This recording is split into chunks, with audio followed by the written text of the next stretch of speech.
it's like a giant funnel with all these holes in it. And I got to sit and plug up every single hole to keep the money from flowing out of the funnel. Right. It's a little bit easier when you don't have to worry about paying the bills and staying up all night, figuring out if you're going to make payroll. Yeah. And those things, and be able to just, your job is to create. So I got to create, I got to pay the bills, I got to do my QuickBooks. There's so many moving parts to it that it's. Yeah. Well, people think it's glamorous, and it kind of is. When everything's going great, yeah. it seems very glamorous, but all the heavy lifting. I mean, I think that can be said for a lot of small business owners. Yeah, sure. Geez, like that guy's lucky, or he fell into this, or whatever the situation is. It's all rainbows and unicorns. But, I've been told how lucky I am for a long time. But, I've been getting to work 3 hours before everybody else for like 20 years. Yeah, I don't know how much luck. Like, there's definitely still some luck involved. Yeah, but it's hard work. But it is hard work. It's ethic. It's work ethic. It's all those things. And, nobody else can really factor in those considerations. Like it's hard work. And all of my restaurant people, like, truthfully, you're kind of working when I least want to work.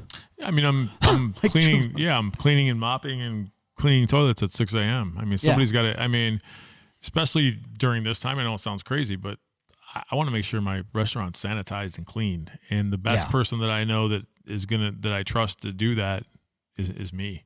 Right. And it's just what you have to do. Yeah.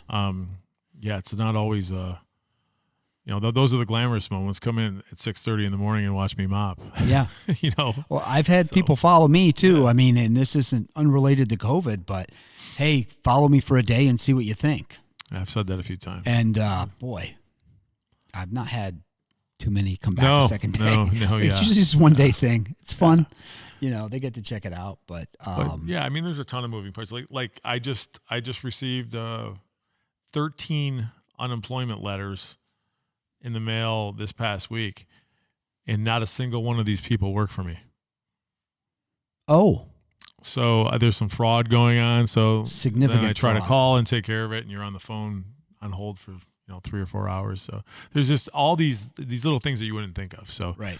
I actually just saw somebody else posted on Facebook yesterday that they got 9 of them in the mail, and these are people that I have access to my payroll online, and these people, I remember every single person that's worked for me. Yeah. And none of these people work for me. These names are nothing I know. So it's kind of crazy what's going on out there right now too. So yeah, it's interesting. You've got to be really on top of everything. When you own your own business, that it's if you get lax for a minute, things can fall through the cracks. I was telling the guys earlier today, it's like a giant funnel with all these holes in it, and I got to sit and plug up every single hole to keep. It's not the water; it's the money from flowing out of the funnel. Right. It's like a strainer, and you have to. Our margins are so tight that it's not. I mean, somebody comes in on a weekend and sees how busy we are, but they don't see the Tuesday, Wednesday, Thursday that weren't busy at all.